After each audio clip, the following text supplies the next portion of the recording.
Now I can go. Thank Yeah. you.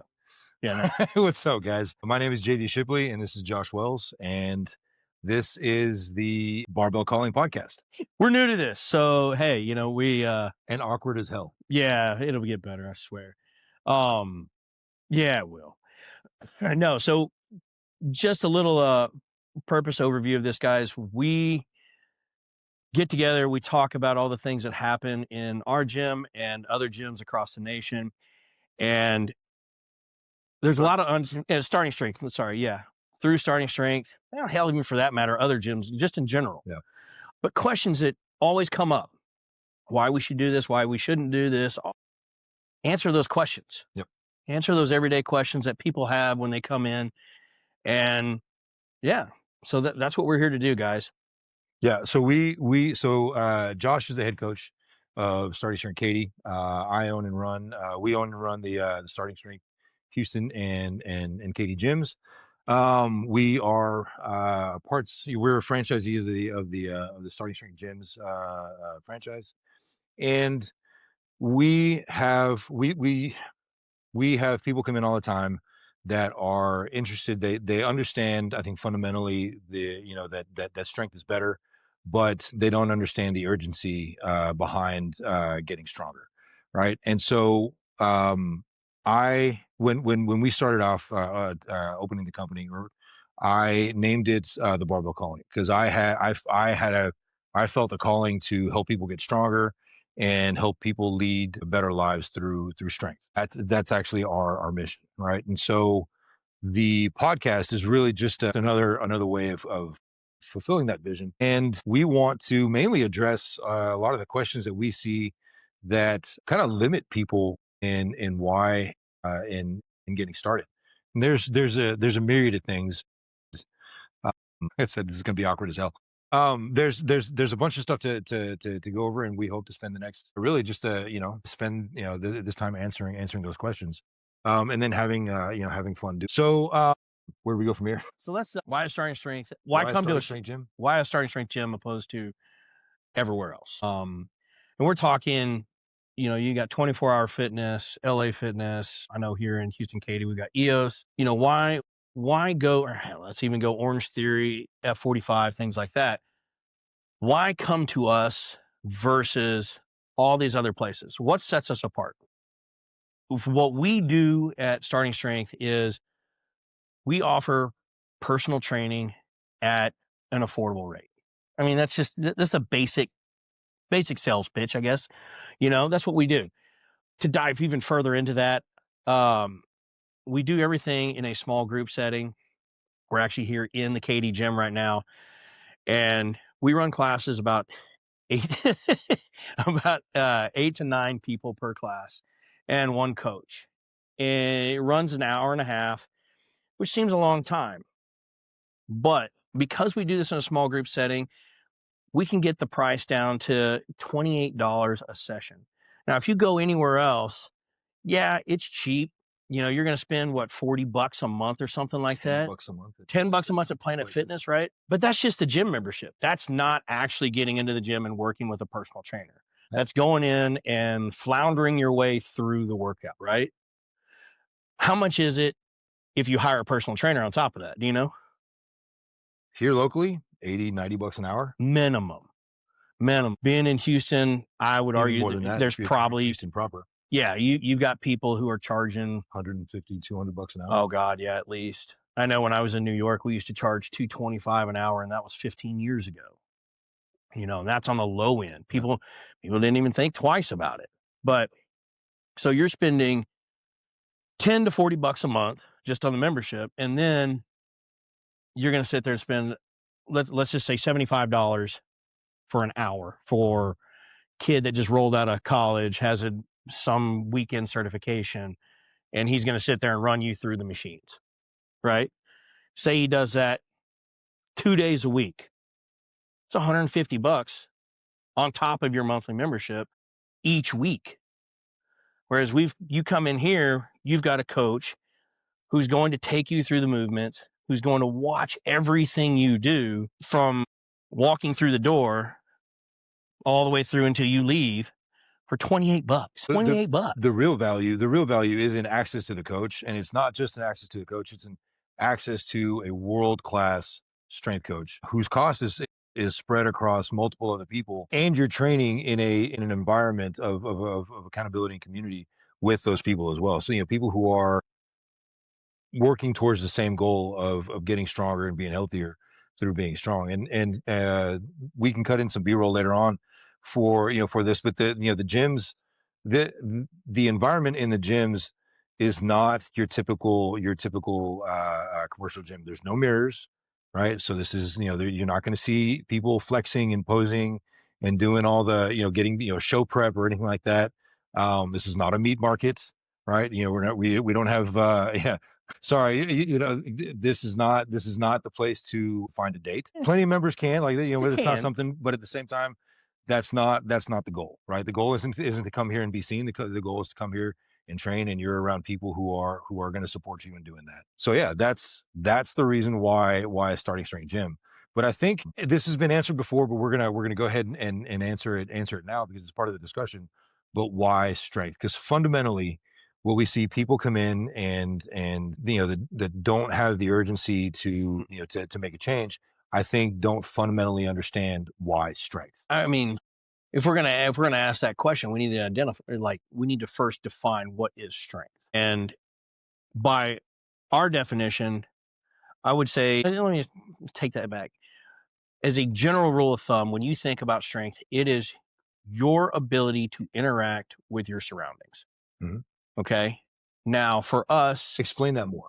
so if you are going to go outside and you're going to be, let's say, you're carrying your groceries in from the car, how many trips is that going to take you? And how many bags do you have? I mean, Well, if you're older and frail, yep. not strong, it's going to take you a lot more than what you would do as opposed to if you were stronger and more capable. Ultimately, what strength means is improved capability. That's what I think people don't appreciate. Yeah. Yeah. I mean, because, and this is why I say your interaction with your surroundings is, it's as simple as, like we've already brought up, carrying your groceries in from the car. Getting up off the floor when you're gardening, Yeah. Getting up off the ground, hell, like picking your kids up. picking your kids up. That's a big one.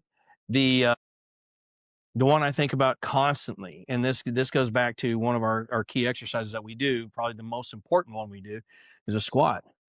You got to get your ass up off the toilet. You got to squat up off the toilet every time. I want to go back and look at the statistics of it, but there's a number of people that die every year because they can't get off the toilet. They can't get off of it. I feel like I'm dying whenever I'm on the toilet. Is that the same thing? No.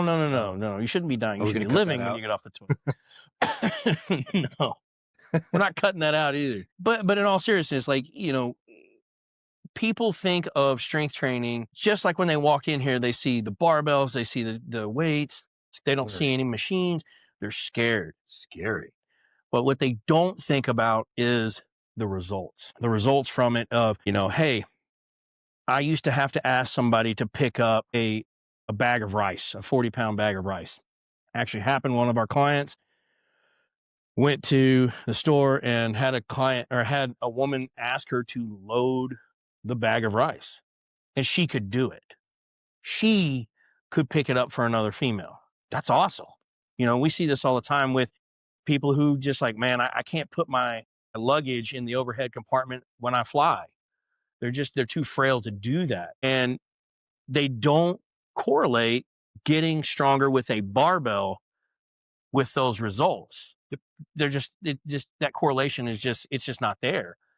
And so that's what our job is to do, is to make that connection. And that's part of what the podcast is for, is to get this out to more people, because what we see is that there's a lack of education. And so yes, we are starting strength coaches. Yes, this is a starting strength gym. This is not part of the starting strength podcast. This is not part of the starting strength gyms podcast, but it's meant to serve the same purpose of educating people as to why you need to get stronger. And then ultimately, if you understand that, well, then we're here to help to help serve that need. But what we're trying to do is answer that question, reinforce the importance of strength. And yes, muscles are pretty, right. The aesthetics come with, that come with being stronger. That's great. That's why a lot of people started. That was part of the reason why I wanted to get stronger. But the more and more you realize it, the more people you train, the more you realize that that is just a secondary benefit, right? It's like icing on the cake.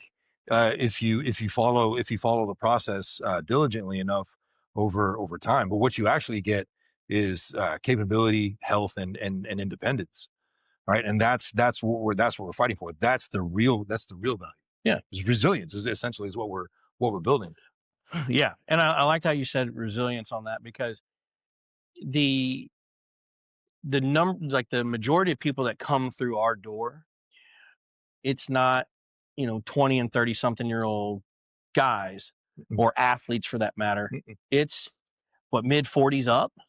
Yeah, our average age in the gyms is roughly kind of the mid 42. I think we're about 60-40 male female. Some of the other gyms and across or some of the other starting strength gyms, excuse me, across the nation skew as much as 70% female with maybe even slightly older age averages. But yeah, this is if you're looking for cardio, if you're looking for hit, there's plenty of gyms for that. If you're looking for bodybuilding, there's plenty of gyms that'll do that. If you're looking for powerlifting, there's black iron gyms fairly common around, right? But for the person who is needs to get stronger, doesn't have the time to figure out all this stuff on their own, is looking for help, that market is horribly underserved, and Yeah. that's really the need, the gap that we step into. Get more our target demographic, and the people that are in here are 35 to 75 year old middle to high level professionals, right? People who understand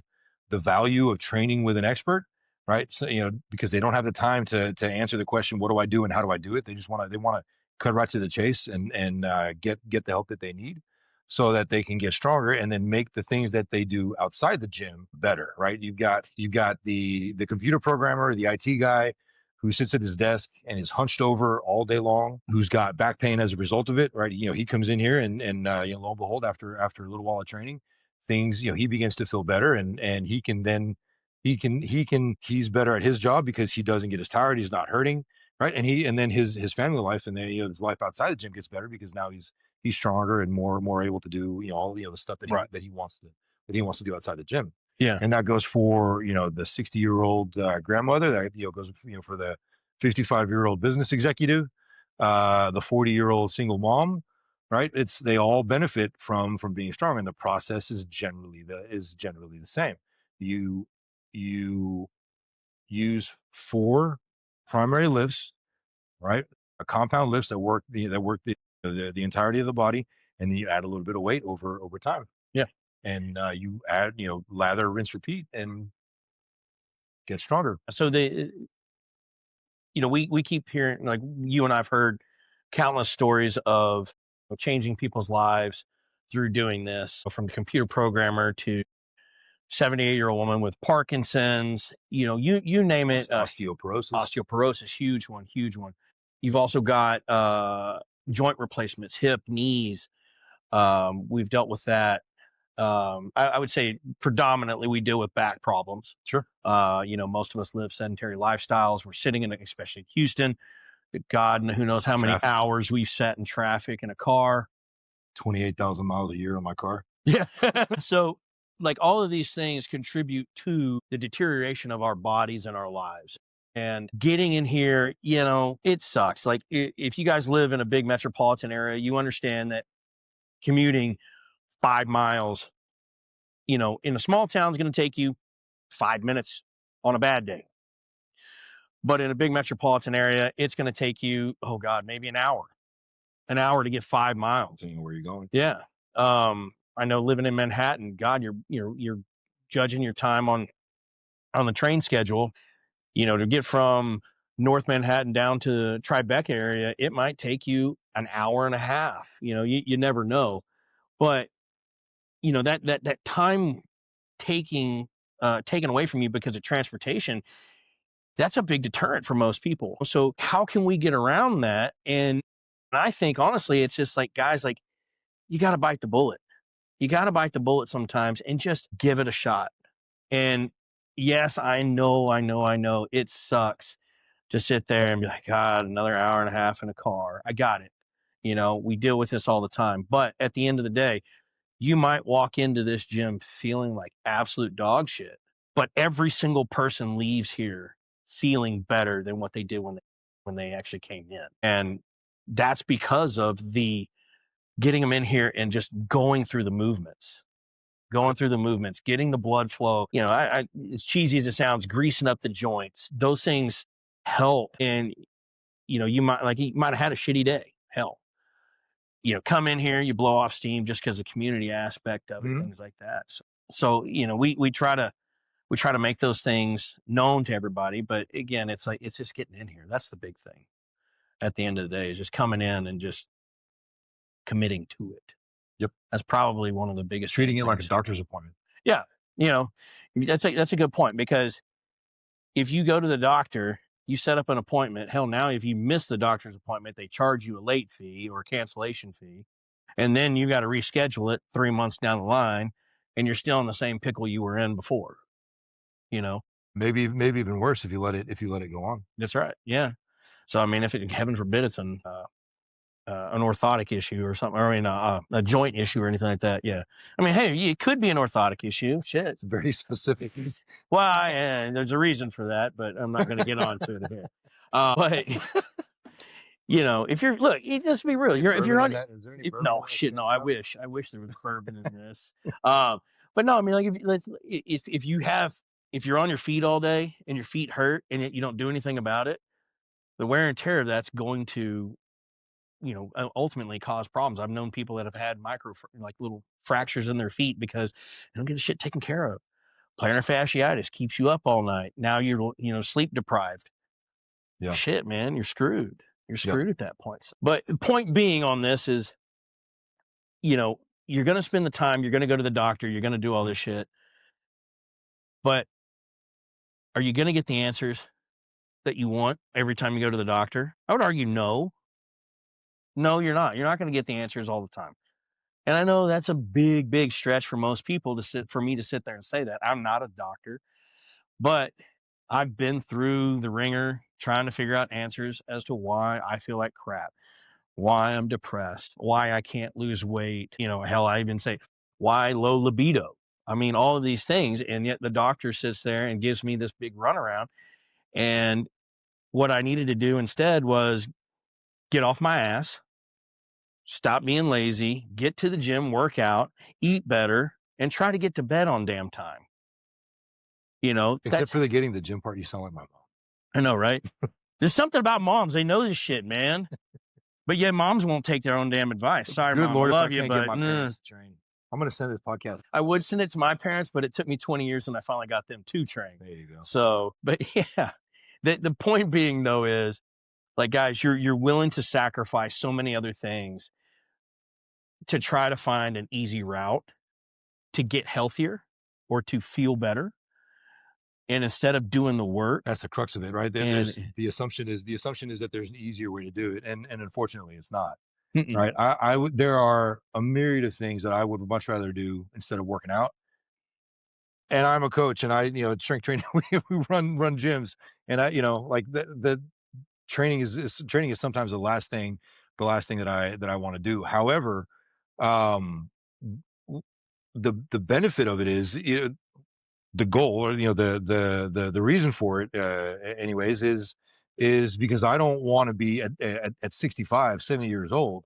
I want to be able to to run around, do all the things that I, chase after my grandkids, and get up off the floor, and that sort of thing, and be independent enough to be able to do all the things that I can do now in my mid 40s.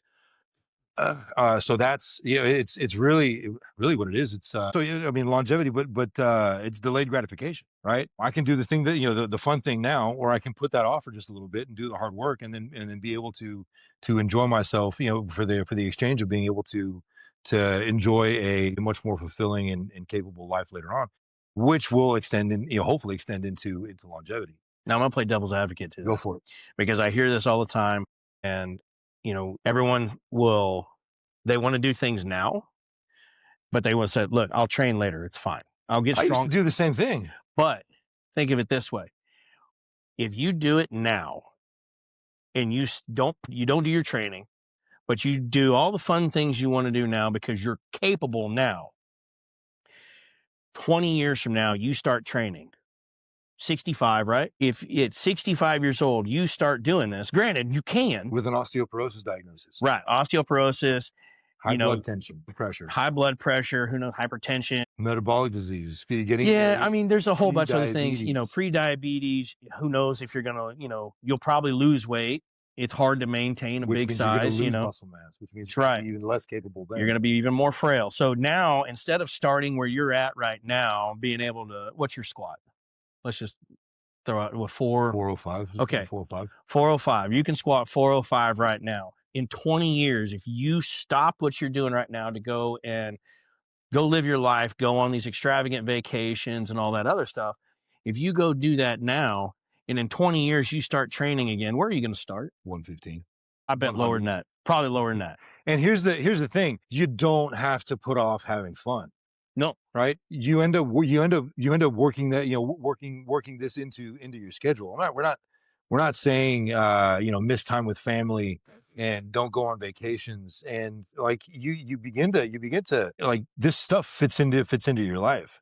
But it's like the whole rocks and sand in the glass analogy, right? Mm-hmm. You put the rocks, you put the important stuff in there first, and all this stuff kind of filters in around it, right? And so we don't live a physical lifestyle anymore. We have not lived physical lifestyles in, say, call it 100, over 100 years. Yeah. Right. And so, and we're paying the price. So metabolic syndrome, is rampant, right? So diabetes, high blood pressure.